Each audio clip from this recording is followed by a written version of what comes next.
अस्सलाम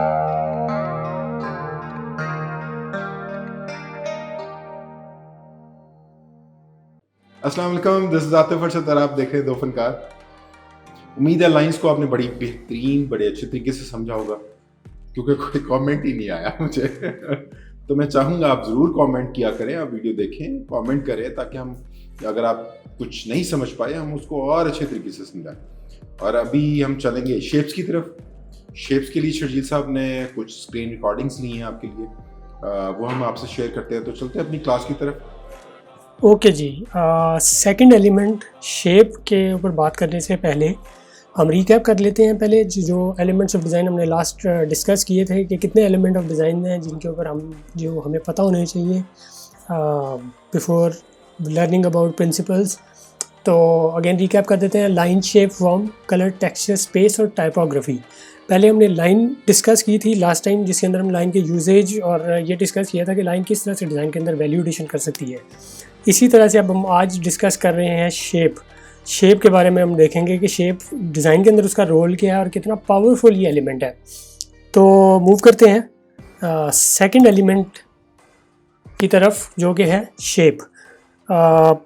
शेप के पहले हम बेसिक यूजेज देख लेते हैं, किस किस तरह से डिज़ाइन के अंदर इसका जो रोल है वो क्या है।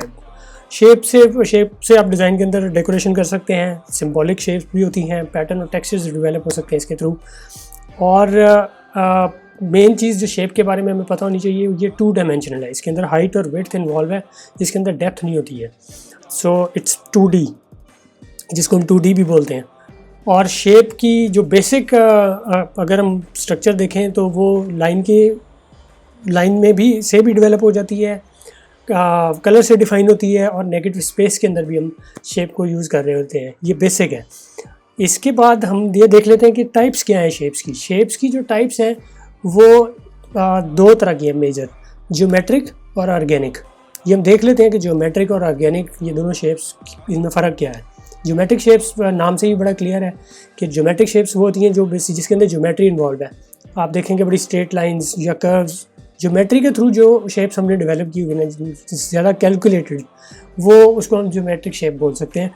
और जो हमें इर्द गिर्द अपने एनवायरनमेंट में बड़ी सारी चीज़ों में इन शेप्स का यूजेज नज़र आता है। ये बहुत बेसिक एग्जांपल है, प्ले फॉरवर्ड और फास्ट फॉरवर्ड, ये सारी बिल्कुल बेसिक शेप से बनी हुई सिंबल्स हैं।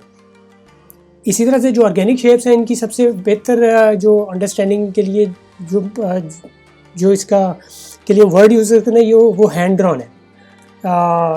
ये ज़्यादातर हैंड ड्रॉन होती हैं। इनमें एब्स्ट्रैक्ट शेप भी हो सकती हैं, इंस्पायर्ड शेप भी हो सकती हैं किसी भी चीज़ से, नेचर से, किसी ऑब्जेक्ट से, लेकिन ये ज़्यादातर हैंड ड्रॉन होती है। इसके अंदर ज्योमेट्री उस तरह से कैलकुलेटेड ज्योमेट्री बहुत कम इन्वॉल्व होती है। इसका यूजेज अगर हम देखें तो हिस्टोरिकली भी बहुत ज़्यादा होता रहा है इन शेप्स के थ्रू और लाइन के थ्रू। लैंग्वेजेस डेवलप हुई हैं ये ह्यूमन हिस्ट्री के अंदर।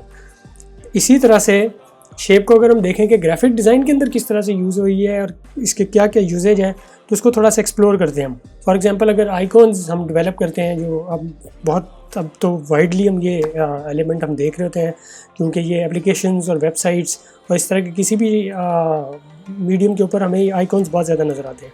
तो अगर हम आइकॉन्स को देखें गौर से, तो इसके अंदर दोनों का ब्लेंड है शेप्स का, लेकिन मोस्टली ज्योमेट्रिक शेप्स के थ्रू ये डेवलप हो रहे होते हैं।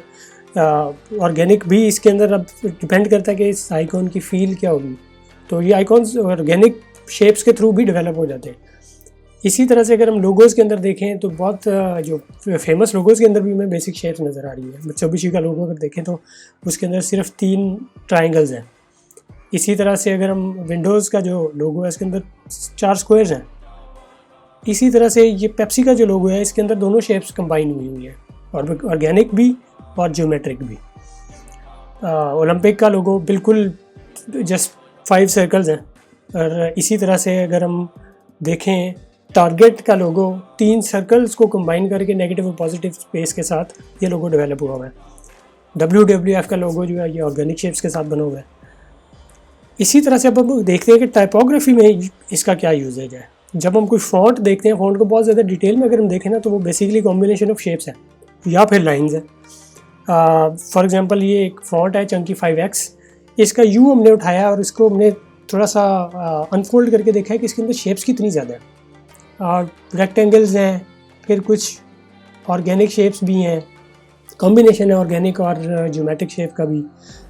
और ये इन शेप्स के थ्रू पूरी टाइपोग्राफी फॉन्ट्स डेवलप होते हैं, और उन फॉन्ट्स से ज़ाहिर है एक मीनिंग डेवलप होता है। उस मीनिंग के पीछे इन शेप्स का सारा रोल है। जैसे हम यू की बात कर रहे थे, ये जब पूरा एक लेटर बन जाता है इन्हीं शेप्स के थ्रू, तो ये इसका मीनिंग कुछ और हो जाता है। जब ये किसी सेंटेंस में हम यूज़ करते हैं तो मीनिंग कुछ और हो जाता है।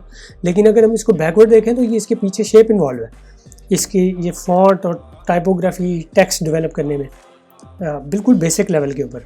इसी तरह से फॉन्ट्स को देखें तो फॉन्ट्स के अंदर भी डिफरेंट टाइप्स हैं। कुछ फॉन्ट्स के अंदर ज्योमेट्रिक शेप्स यूज़ हुई हुई हैं, कुछ के अंदर ऑर्गेनिक शेप्स यूज़ हुई हुई हैं। कॉम्बिनेशन दोनों को कंबाइन करके भी टाइप फेसेस डेवलप हुए हुए हैं।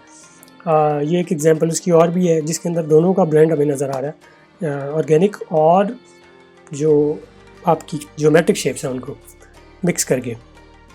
इसी तरह से अगर हम देखें कि टेक्सचर्स के अंदर शेप्स का क्या रोल है, फॉर एग्जांपल अगर हम कोई एक शेप लेके उसको जब रिपीट करते हैं मैसिव स्केल के ऊपर, तो वो एक टेक्सचर भी डेवलप हो जाता है, बैकग्राउंड भी बन जाती है।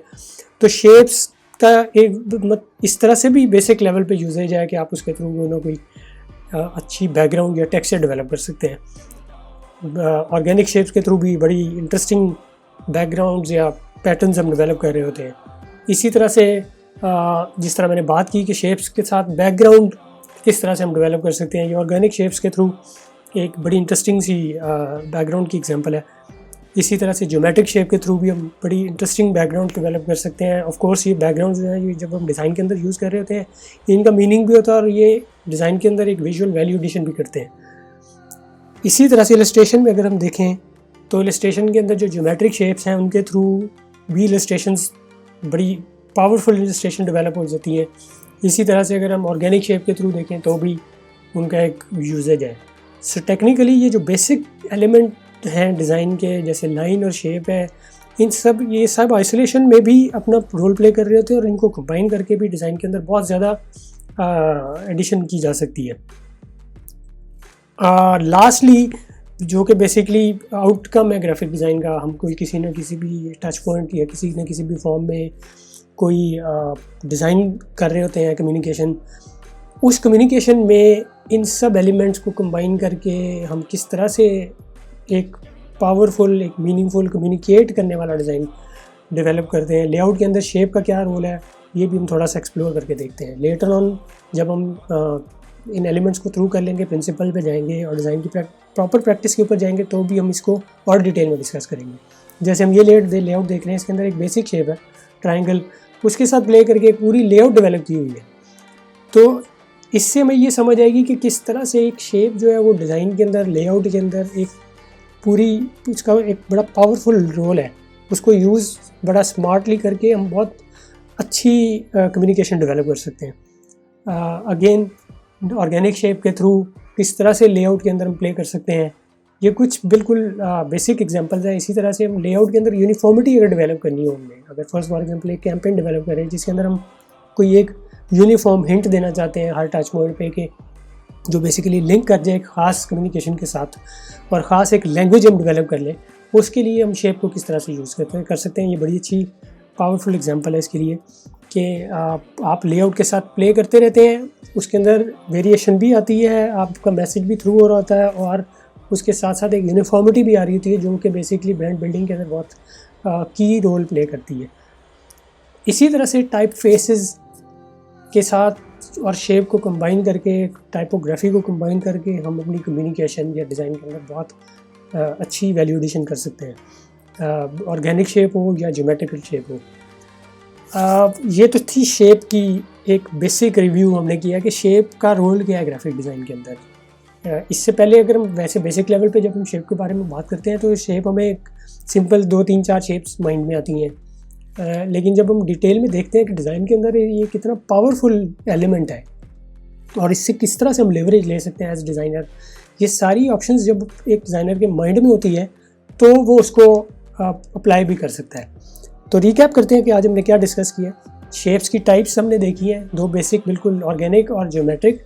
इसी तरह से उसके यूजेज हमने एक्सप्लोर किए हैं कि आइकॉन के अंदर शेप का क्या यूज़ है, लोगोस के अंदर हम किस तरह से यूज़ कर सकते हैं, टाइपोग्राफी में किस तरह से कर सकते हैं, टेक्सचर्स या बैकग्राउंड किस तरह से डेवलप कर सकते हैं शेप के थ्रू, इलस्ट्रेशंस के अंदर इन शेप्स का क्या रोल है, और इसी तरह से लेआउट के अंदर एक फाइनल प्रोडक्ट जो हम डेवलप कर रहे होते हैं, फाइनल एक आउटकम जो डिज़ाइन के अंदर हम डेवलप कर रहे होते हैं, उसके अंदर इसका कितना पावरफुल रोल है। सो आई होप ये काफ़ी हेल्पफुल होगा हमारे लिए फ्यूचर में डिज़ाइन के अंदर। जब हम डिज़ाइन प्रैक्टिस कर रहे होंगे तो ये सारी कंसिडरेशन हमारे जब माइंड में होंगी तो एज डिज़ाइनर हम ज़्यादा अपने प्रोजेक्ट को एक्सप्लोर कर सकते हैं, देख सकते हैं कि किस तरह से हम ज़्यादा बेहतर अपना आउटकम ले सकते हैं। सो आज के लिए इतना ही। नेक्स्ट एपिसोड में हम नेक्स्ट एलिमेंट को डिस्कस कर रहे होंगे। खुदा हाफिज़, थैंक यू वेरी मच। जी, उम्मीद है आपने शेप्स को बड़ी अच्छी तरह से समझा होगा। अगर अभी भी कोई समझ नहीं आए, आप कमेंट करें, आप हमसे शेयर करें, हम उस पर मज़ीद अगर आपको गाइड कर सकें इंशाल्लाह हम ज़रूर करेंगे। तो अब इसके बाद हमारी अगली वीडियो है फॉर्म पे, और उसके लिए अगर आपने चैनल सब्सक्राइब नहीं किया कर लें, बेल आइकन हिट नहीं किया कर लें, ताकि अगली आने वाली वीडियो आप तक पहुंच जाए। बहुत शुक्रिया, मिलते हैं अगली वीडियो।